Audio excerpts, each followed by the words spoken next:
ನಮಸ್ಕಾರ ವೀಕ್ಷಕರೇ, ನಾನು ರಾಜು ಉಸ್ತಾದ್. ಕರ್ನಾಟಕ ಸಂಚಾರ ಹೆಸರಿನ ಸಮೂಹ ಜಾಲತಾಣಕ್ಕೆ ನಿಮಗೆ ಸ್ವಾಗತ. ಈ ವಿಡಿಯೋದಲ್ಲಿ ನಾವು ಧಾರ್ಮಿಕವಾಗಿ ಬಹು ಜಿಜ್ಞಾಸೆ ತರಿಸುವ ಅಥವಾ ಜಿಜ್ಞಾಸೆಯಲ್ಲಿ ಇರುವ ವಿಷಯದ ಅವಲೋಕನ ಮಾಡೋಣ. ಅದುವೇ ಸೂಫಿ ಪಂಥ ಮತ್ತು ಕರ್ನಾಟಕದ ಶರಣರು. ಇವರಿಬ್ಬರಲ್ಲಿ ಏನು ಸಾಮ್ಯತೆ ಇದೆ, ಇವರ ಜೀವನ ಸಂದೇಶ ಏನು ಎನ್ನುವುದನ್ನು ತಿಳಿಯೋಣ. ಇವರಿಬ್ಬರ ತತ್ವ ಸಾರವನ್ನು ಒಂದೇ ವಾಕ್ಯದಲ್ಲಿ ಹೇಳುವುದಾದರೆ, ಇವರಿಬ್ಬರು ಮನುಷ್ಯನನ್ನು ಮನುಷ್ಯನನ್ನಾಗಿ ನೋಡುವ ಹಾಗೂ ಪ್ರೀತಿಯ ಮೂಲಕ ದೇವರನ್ನು ಕಾಣುವ ಹಾದಿ ತೋರಿದ ಮಹಾತ್ಮರು ಅಥವಾ ಮಹಾಪುರುಷರು ಎನ್ನಬಹುದು. ಇದೇನೇ ಇರಲಿ, ಇದನ್ನೇ ನಾವು ಸ್ವಲ್ಪ ವಿಸ್ತೃತವಾಗಿ ನೋಡೋಣ. ಇವೆರಡು ಸಿದ್ಧಾಂತಗಳು ಜಗಮಾನ್ಯವಾದವುಗಳು, ಭಾರತದಲ್ಲಿ ಹೆಚ್ಚು ಜನಪ್ರಿಯ. ಇನ್ನು ಕರ್ನಾಟಕದ ಬಗ್ಗೆ ಪ್ರತ್ಯೇಕವಾಗಿ ಹೇಳಬೇಕಿಲ್ಲ. ಇಲ್ಲಿ ಸೂಫಿ ಮತ್ತು ಶರಣ ತತ್ವಗಳು ಸಹಜ ಜೀವನದಂತೆ ಆಚರಣೆಗೊಳ್ಳುತ್ತವೆ. ಶರಣರ ಕಾಯಕ ಮತ್ತು ಕ್ರಾಂತಿ ಇದೇ ನೆಲದಲ್ಲಿ ನಡೆದಿರುವುದರಿಂದ ಅವರ ಪ್ರಭಾವ ಮತ್ತು ಗಾಢತೆ ಬಹುತೇಕವಾಗಿ ಮನೆಗಳಲ್ಲೂ ಇದೆ. ಇದು ಸೂಫಿ ತತ್ವ ಸಿದ್ಧಾಂತಗಳನ್ನು ಜೊತೆಗೆ ಕರೆದೊಯ್ಯುತ್ತಿದೆ. ಹೀಗಾಗಿ ಇವೆರಡೂ ಇಲ್ಲಿನ ಶಾಂತಿ, ಸೌಹಾರ್ದತೆ ಮತ್ತು ಭಾವೈಕ್ಯತೆಗೆ ಬಹುದೊಡ್ಡ ಕೊಡುಗೆ ನೀಡಿವೆ. ಜನರಲ್ಲಿ ವೈಚಾರಿಕತೆ ಬಿತ್ತಿವೆ. ಇವೆರಡೂ ಇಲ್ಲಿನ ಸಾಂಸ್ಕೃತಿಕ ಇತಿಹಾಸದ ಪ್ರಮುಖ ವಿಚಾರಧಾರೆಗಳಲ್ಲಿ ಸೇರಿವೆ. ಸೂಫಿ ಪಂಥ ಮತ್ತು ಶರಣರ ದಾರಿ ಸದಾ ಚರ್ಚೆ, ಅಧ್ಯಯನದಲ್ಲಿ ಇರುತ್ತವೆ. ಇದರ ಭಾಗವಾಗಿ ನಾವು ಮೊದಲು ಸೂಫಿ ಪಂಥ ಅಂದರೆ ಏನು ಎನ್ನುವುದನ್ನು ನೋಡೋಣ. ಸೂಫಿ ಪಂಥ ಅಂದರೆ ಇದು ಇಸ್ಲಾಂ ಧರ್ಮದ ಒಂದು ಆಧ್ಯಾತ್ಮಿಕ ಮತ್ತು ಅತೀಂದ್ರಿಯ ಪರಂಪರೆ. ಅರಬಿಕ್ ಭಾಷೆಯಲ್ಲಿ ಸೂಫ್ ಅಂದರೆ ಉಣ್ಣೆ ಬಟ್ಟೆ ಎಂದರ್ಥ. ಸರಳ ಜೀವನ ನಡೆಸುತ್ತಾ ಉಣ್ಣೆ ಬಟ್ಟೆ ಧರಿಸುತ್ತಿದ್ದ ಆಧ್ಯಾತ್ಮಿಕ ಜೀವಿಗಳನ್ನೇ ಸೂಫಿಗಳು ಎಂದು ಕರೆಯಲಾಯಿತು. ಇವರು ಬಾಹ್ಯ ಆಚರಣೆಗಳಿಗಿಂತ ಆತ್ಮದ ಒಳಗಣ್ಣನ್ನು ತೆರೆಯಲು ಮತ್ತು ಮಾನವೀಯತೆಯನ್ನು ಬೆಳೆಸಿಕೊಳ್ಳಲು ಹೆಚ್ಚು ಒತ್ತು ನೀಡುತ್ತಾರೆ. ಇನ್ನು ಕೆಲವರಿಗೆ ಸೂಫಿ ಪಂಥಕ್ಕೂ ಇಸ್ಲಾಂ ಧರ್ಮಕ್ಕೂ ಸಂಬಂಧ ಇದೆಯೇ ಎನ್ನುವ ಅನುಮಾನಗಳು ಇವೆ. ನಾನು ಓದಿಕೊಂಡಂತೆ ಅಥವಾ ತಿಳಿದುಕೊಂಡಿರುವಂತೆ ಇಸ್ಲಾಂ ಧರ್ಮಕ್ಕೂ ಮತ್ತು ಸೂಫಿ ಪಂಥಕ್ಕೂ ಸಂಬಂಧ ಇದೆ. ಸೂಫಿ ತತ್ವವು ಇಸ್ಲಾಂ ಧರ್ಮದ ಅಂತಹ ಸತ್ವದಂತಿದೆ.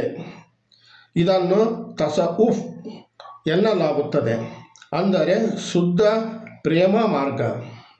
ಇದು ದೈವಿಕ ಜ್ಞಾನ ಮತ್ತು ಆತ್ಮದ ಶುದ್ಧೀಕರಣದ ಮೇಲೆ ಕೇಂದ್ರಿತವಾಗಿದೆ.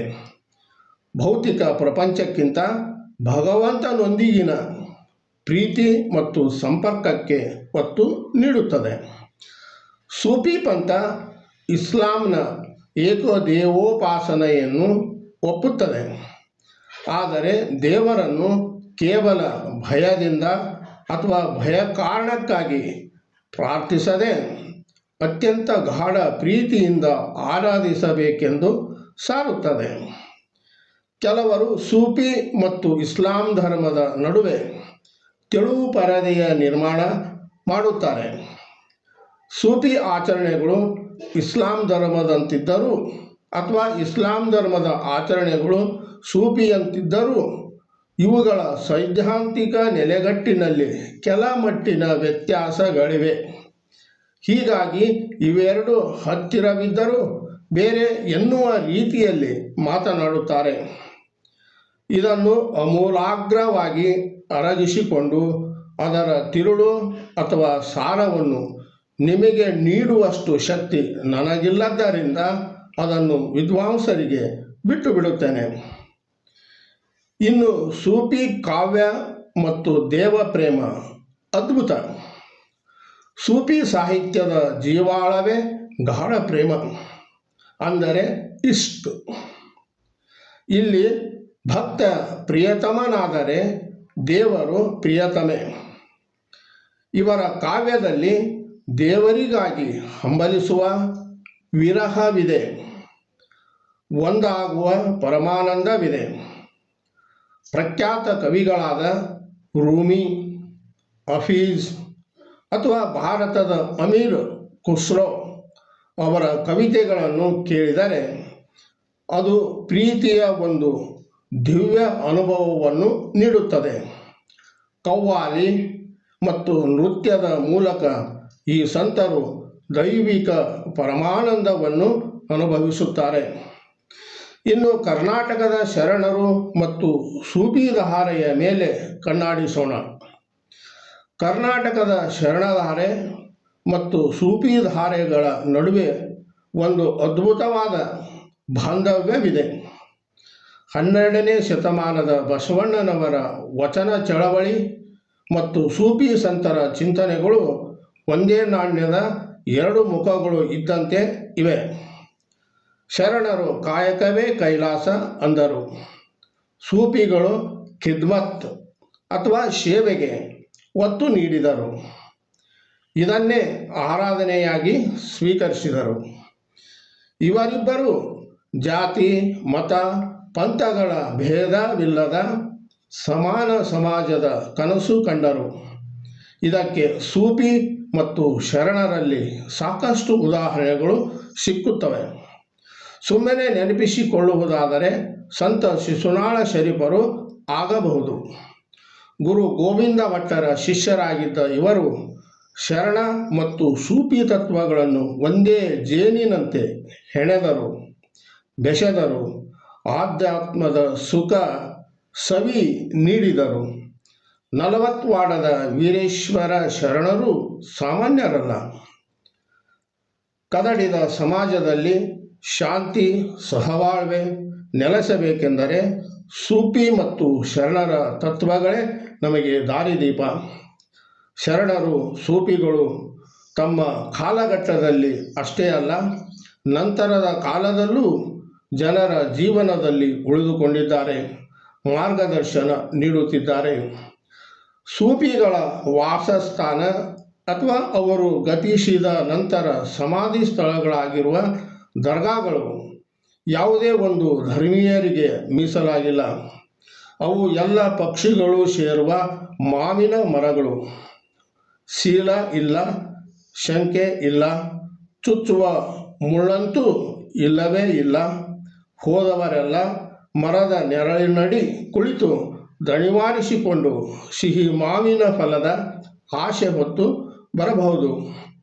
ಅಲ್ಲಿ ಮುಸ್ಲಿಂ ಧರ್ಮೀಯರ ಸಂಖ್ಯೆ ಹೆಚ್ಚಿಗೆ ಕಂಡರೂ ಇತರೆ ಧರ್ಮೀಯರ ಸಂಖ್ಯೆಯೇನೂ ಕಡಿಮೆ ಇರುವುದಿಲ್ಲ. ಹೀಗಾಗಿ ಅವು ಸಾಮರಸ್ಯದ ಕೇಂದ್ರಗಳಾಗಿವೆ. ಶರಣರು ದಯವೇ ಧರ್ಮದ ಮೂಲ ಎಂದರು. ಸೂಫಿ ಮತ್ತು ಶರಣರ ಆಶಯದಂತೆ ನಮಗೆಲ್ಲ ಪರಸ್ಪರ ಪ್ರೀತಿಯೇ ಧರ್ಮವಾಗಬೇಕಿದೆ, ಮಾನವೀಯತೆಯೇ ದೇವರಾಗಿ ಕಾಣಬೇಕಿದೆ. ಇದು ಕಾಲಮಾನದ ಅಗತ್ಯವಾಗಿದೆ.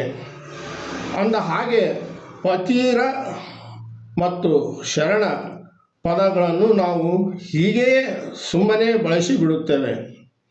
ಅನೇಕ ಬಾರಿ ಇವು ಯಾರನ್ನೋ ಗೇಲಿ ಮಾಡಲು, ಕಿಚಾಯಿಸಲು ಬಳಕೆಯಾಗುತ್ತವೆ. ವಾಸ್ತವದಲ್ಲಿ ಇವುಗಳು ಹೊಂದಿರುವ ವಿಶಾಲ ಅರ್ಥ ವ್ಯಾಪ್ತಿಯನ್ನು ನಾವು ಅರಿಯುವುದೇ ಇಲ್ಲ.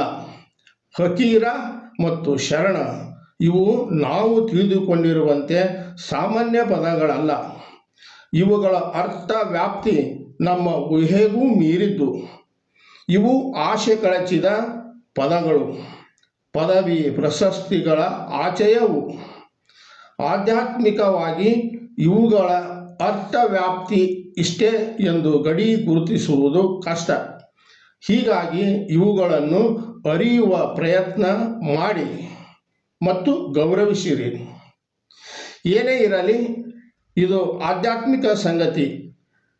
ಎಷ್ಟೇ ಆಳಕ್ಕೆ ಇಳಿದರೂ ಕಡಿಮೆಯೇ. ಧಾರ್ಮಿಕ ಸಂಗತಿಯಾಗಿರುವುದರಿಂದ ಅದು ವಿಸ್ತೃತವಾಗುತ್ತಲೇ ಹೋಗುತ್ತದೆ. ನನಗೆ ಹೊಳೆದಷ್ಟು ತಿಳಿದಷ್ಟು ಇಲ್ಲಿ ಹೇಳಿದ್ದೇನೆ. ತಪ್ಪು ನುಸುಳಿದ್ದರೆ ಕ್ಷಮೆ ಇರಲಿ. ಕೊನೆ ಮಾತು, ನಿಮಗೆ ಈ ವಿಡಿಯೋ ಇಷ್ಟವಾಗಿದ್ದರೆ ಲೈಕ್ ಮಾಡಿ, ಶೇರ್ ಮಾಡಿ. ನಿಮ್ಮದು ಅಭಿಪ್ರಾಯ ಇದ್ದರೆ ಕಮೆಂಟ್ ಮಾಡಿ ತಿಳಿಸಿರಿ.